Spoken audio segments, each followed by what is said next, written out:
Chers amis, bonjour. Aujourd'hui, on va parler de la terre d'Israël. Eretz Israël, une terre convoitée, une terre chérise, une terre d'élection. Et on peut dire déjà que pour parler du début de la Torah, de Bereshit, des premiers mots de la Torah, la Genèse raconte bien sûr la création du monde et le livre de Bereshit, il n'y a aucune mitzvah qui est enseignée dans le livre Bereshit. La première mitzvah, qui est la sanctification de la lune, est enseignée dans le livre Shemot. Donc pourquoi Dieu a commencé la Torah par le livre de Bereshit, puisque essentiellement la Torah est venue nous enseigner les mitzvot.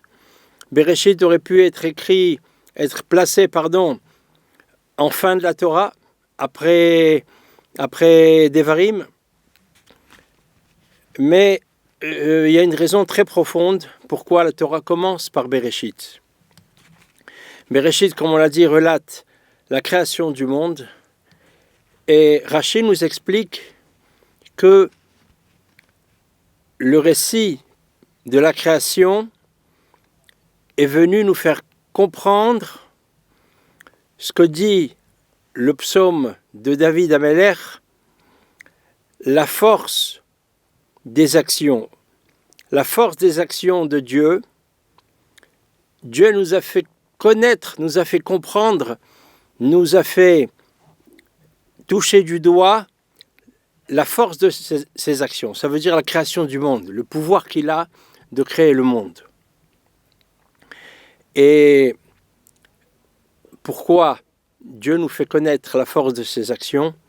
Parce que Dieu veut nous prouver qu'il est le créateur du monde. Pourquoi?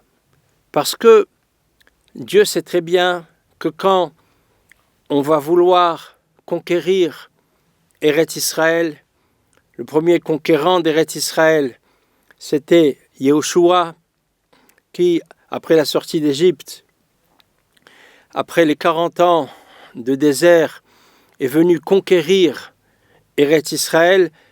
Et Eretz Israël, à ce moment-là, était sous l'emprise de 7 peuples qui habitaient Eretz Israël.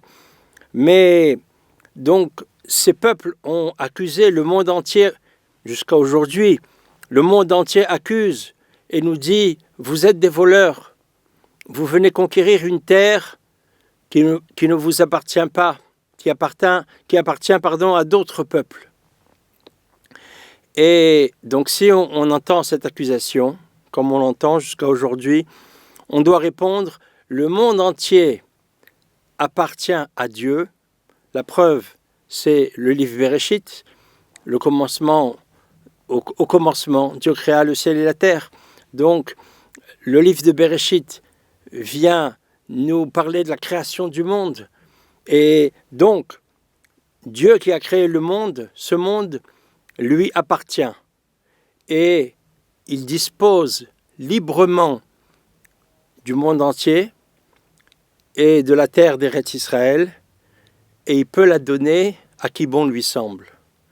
Donc, avant, elle appartenait à ces peuples-là, parce que Dieu a voulu ça, et maintenant Dieu veut autrement. Et Dieu veut donner cette terre au peuple Israël. Et d'où on sait qu'il veut donner cette terre au peuple Israël?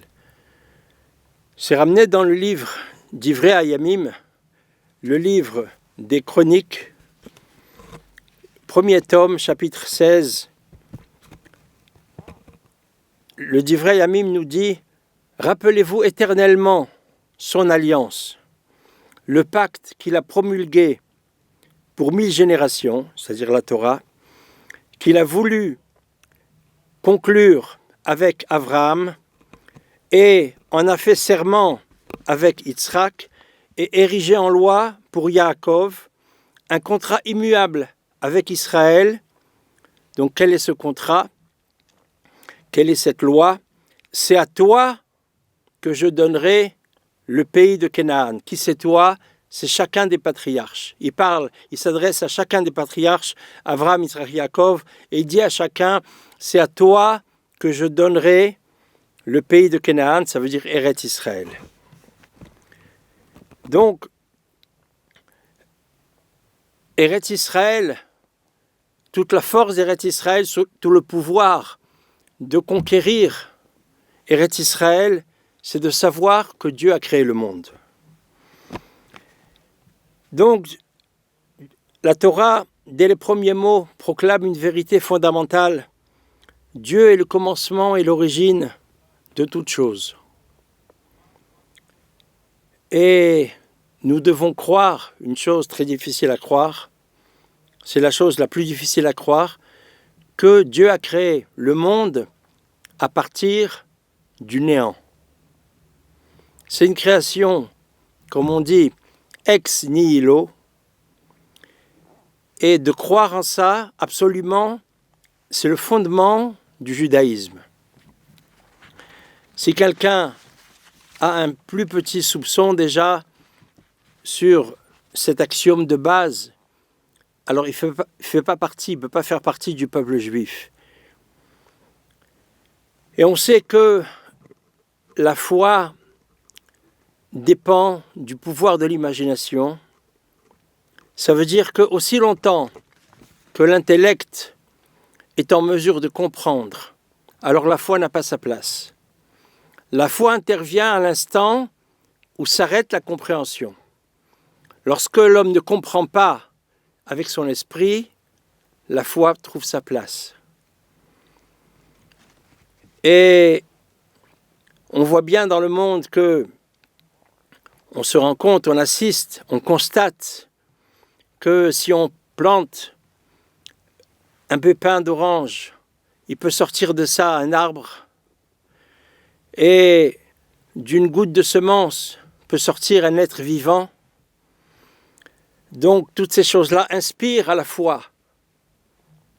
Mais quand même, ça reste des créations post-nihilo. Parce qu'il y a bien un peu de matière au départ, il y a bien quelque chose. On commence par une graine de semence et on a un être vivant. On commence par un pépin et on a un arbre. Mais créer à partir de rien, la création du monde, au commencement, ça c'est absolument incompréhensible. Il n'y a rien sur quoi se raccrocher pour comprendre. Donc, on ne peut approcher cette chose-là que par la foi. Sinon, ça reste absolument inconcevable, incompréhensible. La preuve de ce qu'on dit, que Eretz Israël est... Oui, donc, pourquoi la Torah fait correspondre? Rachid nous dit que la Torah fait correspondre le Sefer Bereshit avec le début du Sefer Bereshit avec Eretz Israël. Pourquoi cette correspondance? Parce que la Torah veut nous montrer que Eretz Israël et la création du monde sont dans la même catégorie. C'est-à-dire, de même que la création du monde ne peut être perçue que par la foi,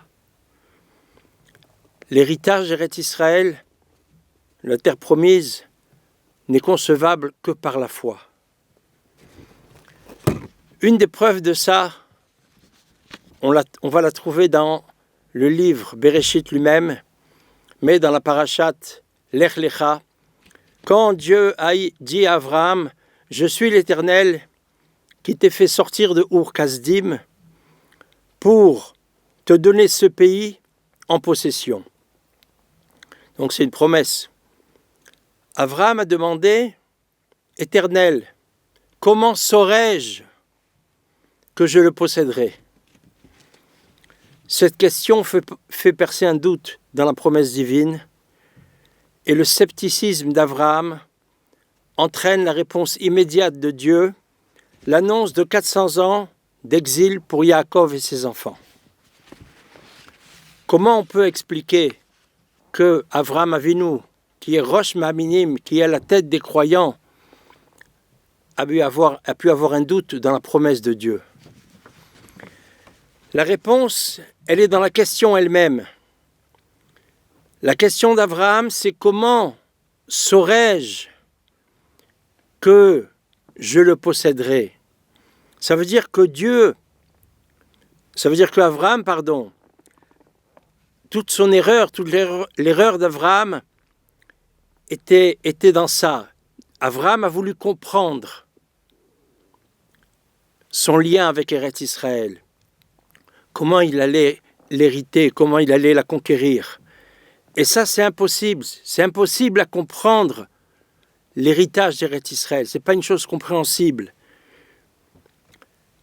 Comme il est impossible de comprendre la création du monde, parce que c'est uniquement par la foi et par les prières qui découlent de la foi qu'on peut hériter de la terre promise.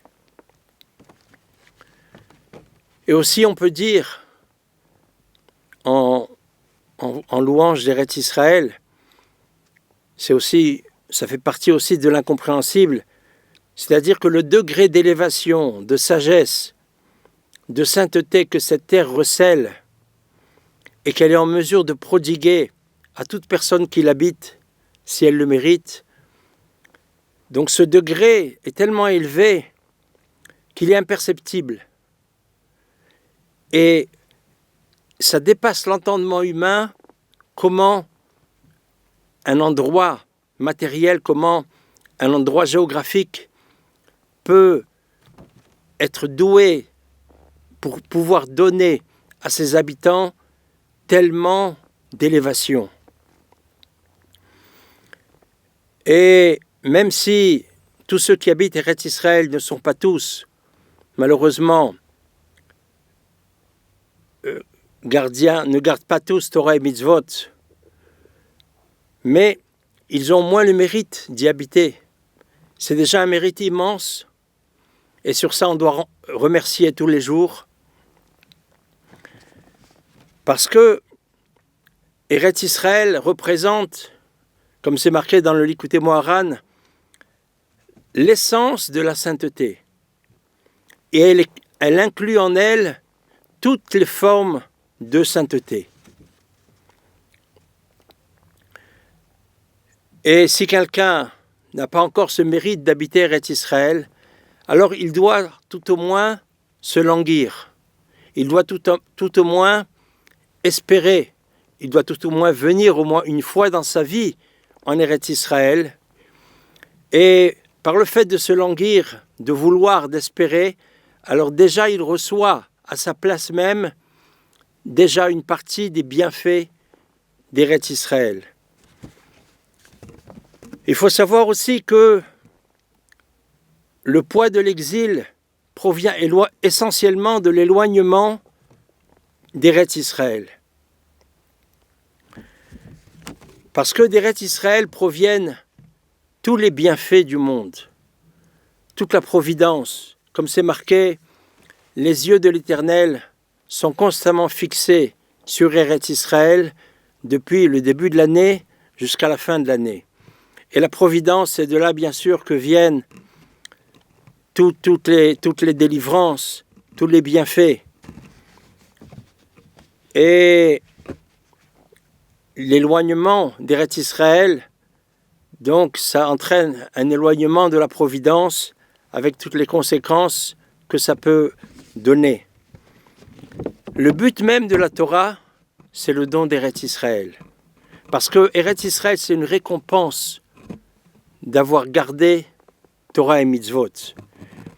Et comme c'est marqué dans le Divrei Hayamim, le livre des Chroniques, dont on a parlé, que Eretz Israël, c'est la corde de notre héritage.